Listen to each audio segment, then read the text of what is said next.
Hello les amis, je vous retrouve pour une nouvelle vidéo sur le football européen et la Ligue des Champions 2024-2025 et je vais vous présenter le match Sporting Portugal contre Borussia Dortmund. C'est un match qui a lieu ce mardi 11 février 2025 à 21 h pour le compte des 16e de finale aller de cette Ligue des Champions. Alors le Sporting du Portugal, c'est le 23e de la phase de poule qui reçoit le Borussia Dortmund le 10e. Dans cette vidéo, on va revenir sur le classement de la phase de poule avec les statistiques des deux équipes. On verra également tous les résultats de ces deux équipes dans cette compétition.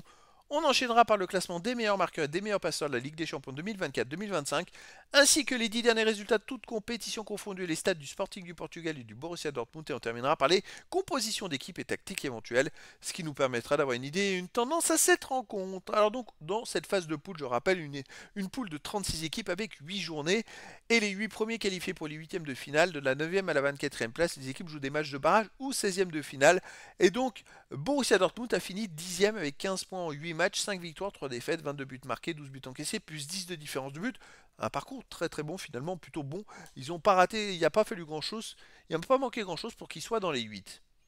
Le Sporting du Portugal de son côté a fini de justesse 23e avec 11 points en 8 matchs, 3 victoires de nul, 3 défaites, 13 buts pour, 12 contre plus 1 de différence de but.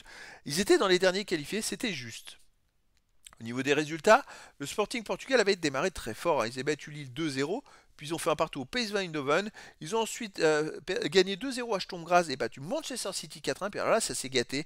Ils ont après complètement raté leurs 4 autres matchs. Ils ont perdu à domicile contre Arsenal 5-1, puis au Club Brugge 2-1, à Leipzig 2-1 et fait un partout contre Bologne, alors qu'ils étaient dans les 5 premiers au débarrage, au bout de 4 journées. Le Borussia Dortmund de son côté a commencé par une victoire au Club Brugge 3-0, puis ils ont battu Celtic Glasgow 7-1. Là, ils ont perdu 5-2 au Real Madrid alors qu'ils menaient 2-0 à la mi-temps. Ils ont battu Sturm Graz 1-0, ils ont gagné 3-0 au Dynamo Zagreb. Ils ont perdu contre Barcelone 3-2, puis à Bologne 2-1 et ils ont battu Shakhtar Donetsk 3-1. Au niveau des meilleurs marqueurs, bah écoutez, pour Dortmund, il y a quand même le meilleur marqueur cette année, ex-aequo de la Ligue des Champions, Guirassy, qui a marqué 9 buts en 8 matchs. Il est assez exceptionnel. Et pour Sporting du Portugal, Victor Gyökeres en est à 6 buts en 7 matchs. Côté des meilleurs passeurs, il n'y a aucun joueur des deux équipes dans les 18 premiers de ce classement pour l'instant. Les 10 derniers résultats de toutes compétitions confondues, Sporting du Portugal, c'est 5 victoires, 4 nuls, une seule défaite, 18 buts marqués, 10 buts encaissés, plus 8 de différence de but. Là, il reste dans le gros choc, il reste sur un match nul à Porto en championnat. À domicile, il reste sur une victoire contre Farenze 3-1, un nul contre Bologne, un partout, une victoire 2-0 contre National Funchal. Sinon, ils ont fait un partout contre Benfica, ils avaient battu Porto en Coupe de la Ligue 1-0, et ils ont aussi battu Benfica 1-0 en championnat. Ça reste quand même une équipe très solide à la maison, qui prend pas tant de buts que ça.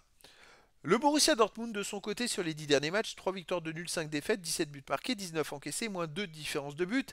Alors le Borussia Dortmund reste sur une victoire à l'extérieur à Heidenheim 2-1. Sinon, on prend que les matchs à l'extérieur, ils ont perdu 2-1 à Bologne, ils ont perdu 2-0 à l'Eintracht Francfort, ils ont perdu 4-2 à Holstein Kiel, ils ont aussi gagné 3-1 à Wolfsburg. C'est vrai que le Borussia Dortmund fait pas une très bonne saison en championnat, ils sont très mal classés, ils sont 13e je crois du championnat ils ont raté beaucoup de matchs. Ils n'arrivent pas à gérer entre la Ligue des Champions et le championnat et souvent quand ils jouent un match de Ligue des Champions derrière ça se passe mal, sauf dernièrement où ils ont battu Heidenheim. Mais voilà, une saison très compliquée pour le Borussia Dortmund et pour moi, même s'ils ont fini 10e, le Sporting du Portugal me paraît favori. Je verrais bien le Sporting du Portugal gagner 2 buts à 1 dans ce match aller, mais après dans le foot, tout est possible. Au niveau des compositions d'équipe et tactiques, alors pour le Sporting du Portugal et Dortmund, il y aurait du 4-2-3 en tactique, avec Sporting du Portugal, gardien Israël, défense Fresneda, Diomande, Saint-Just ou Ignacio, Arroyo, milieu de terrain défensif Simoes et Debas, milieu offensif Elie, Trincao, Braganca et Kenda, attaquant Arder ou Gyökeres. Et pour Borussia Dortmund, gardien Kebel, défense Ryerson, je pense que c'est une erreur de frappe. Kahn, Schlotterbeck, Ben Sebeni, milieu de terrain défensif Brandt et Gross, milieu offensif et ailier Adeyemi, Bayer, Gitan, c'est attaquant. Guirassy. Donc voilà les amis, le décor est planté entre ces deux équipes et donc je vous donne rendez-vous ce mardi 11 février 2025 à 21 h pour le match de football de 16e de finale de la Ligue des Champions 2024-2025. Le Sporting du Portugal, 23e de la phase de poule, reçoit le Borussia Dortmund, le 10e. Voilà les amis, je vous dis à très bientôt pour une nouvelle vidéo.